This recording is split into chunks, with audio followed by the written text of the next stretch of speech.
सम्मानित उपस्थितजन, आज मैं एक कथा सुनाने जा रहा हूं जो हमें जीवन का गहरा सबक देती है।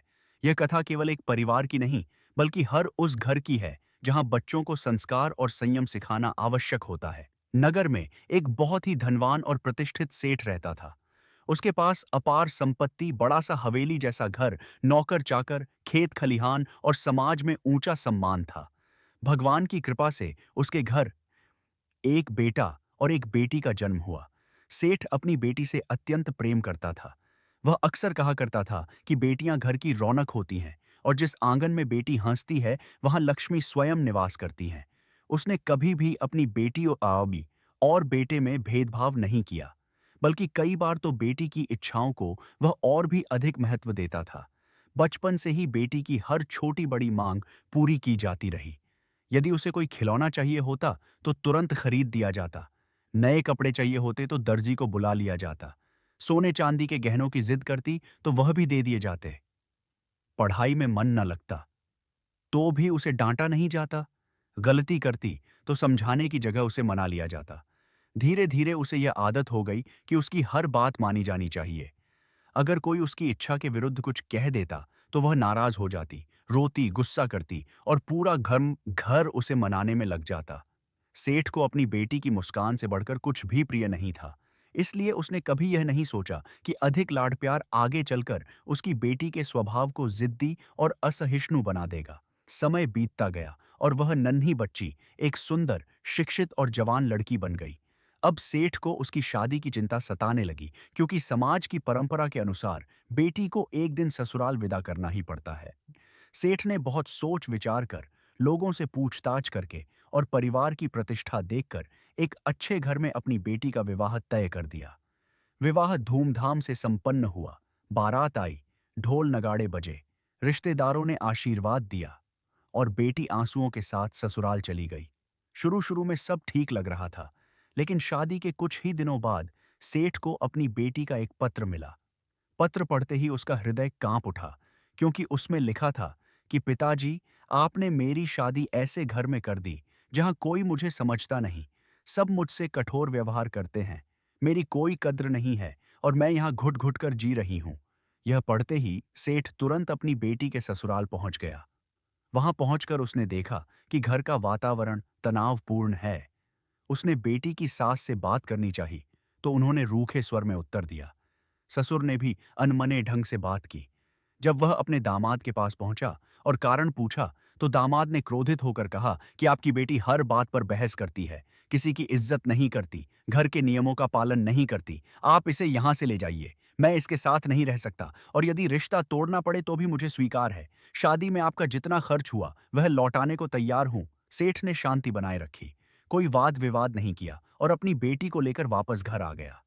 रास्ते में उसने बेटी से धीरे धीरे सबके स्वभाव के बारे में पूछा, तो उसने सास को अत्यंत क्रूर, ससुर को निर्दयी, जेठ को कठोर, पति को असंवेदनशील, ननद को ईर्ष्यालु और यहां तक कि पड़ोसियों को भी बुरा कह दिया।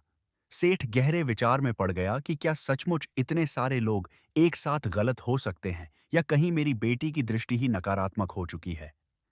मायके आने के बाद प्रारंभ में सबने उसका साथ दिया, लेकिन समय बीतने पर घर का व्यवहार भी बदलने लगा। भाई भाभी दूरी बनाने लगे। मां समझाने लगी कि जीवन में सामंजस्य जरूरी है।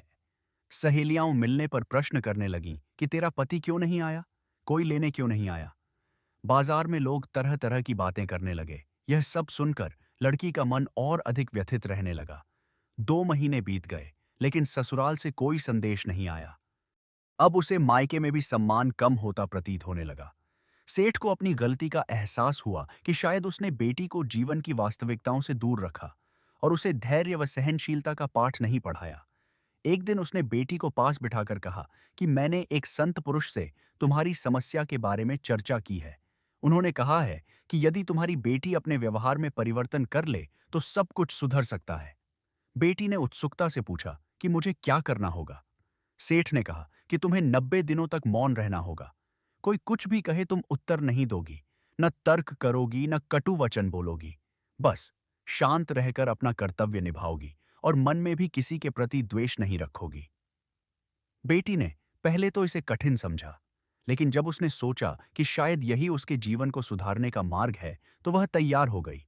सेठ उसे पुनः ससुराल छोड़ आया। वहां पहुंचते ही घर वालों ने नाराजगी जताई, पर सेठ के आग्रह पर उसे एक अवसर दे दिया गया। अब उसकी असली परीक्षा शुरू हुई। घर में कभी काम को लेकर ताना मिलता, कभी बोलने के ढंग पर टिप्पणी होती, कभी छोटी गलती पर डांट पड़ती, लेकिन वह चुप रहती। कई बार उसके मन में उत्तर देने की तीव्र इच्छा होती, आंखों में आंसू आ जाते, पर वह अपने संकल्प को याद कर लेती। धीरे धीरे उसे समझ आने लगा कि हर शब्द का प्रत्युत्तर देना आवश्यक नहीं होता। समय के साथ घर वालों ने उसके इस परिवर्तन को महसूस किया। जो लड़की पहले हर बात पर बहस करती थी, अब शांत रहती थी। जो पहले सब में दोष देखती थी, अब बिना शिकायत काम करती थी। उसका धैर्य देखकर सास का मन पिघलने लगा। ससुर का व्यवहार नरम हुआ। पति ने भी अपने व्यवहार में बदलाव लाना शुरू किया। घर का वातावरण धीरे धीरे मधुर होने लगा। 90 दिन पूरे होते होते उसका स्वभाव ही बदल चुका था। अब वह हर परिस्थिति में संयम बनाए रखना सीख चुकी थी। उसे यह समझ आ गया भास्कर समझ आ गया कि अपशब्द तभी चोट पहुंचाते हैं जब हम उन्हें स्वीकार करते हैं। यदि हम शांत रहकर अपने कर्तव्यों का पालन करें, तो धीरे धीरे दूसरों का हृदय भी बदल सकता है। कुछ समय बाद जब सेठ बेटी से मिलने आया, तो उसने देखा कि उसके चेहरे पर संतोष और आत्मविश्वास झलक रहा है। उसने पूछा कि क्या संत का उपाय सफल हुआ। बेटी ने मुस्कुराकर कहा कि पिताजी, असली उपाय मौन नहीं बल्कि आत्मसंयम था। जब मैंने बोलना कम किया तो सुनना सीखा, जब सुनना सीखा तो समझना सीखा, और जब समझना सीखा तो रिश्ते अपने आप सुधर गए। सेठ की आंखें भर आईं और उसने कहा कि सच है बेटी, एक चुप सौ सुख। उस दिन से बेटी ने यह ठान लिया कि वह जीवन में धैर्य, विनम्रता और समझदारी को ही अपना आभूषण बनाएगी। इस कहानी से यही सीख मिलती है कि अधिक लाड़ प्यार बच्चों को जिद्दी बना सकता है, पर संस्कार और संयम उन्हें जीवन की कठिनाइयों का सामना करना सिखाते हैं। हर समस्या का समाधान ऊंची आवाज में नहीं, बल्कि शांत मन और धैर्य में छिपा होता है। और जो स्वयं को सुधार लेता है, वही अपने जीवन और रिश्तों को संवार लेता है। आपको यह कहानी पसंद आई हो तो सब्सक्राइब करें और वीडियो को शेयर करें। धन्यवाद।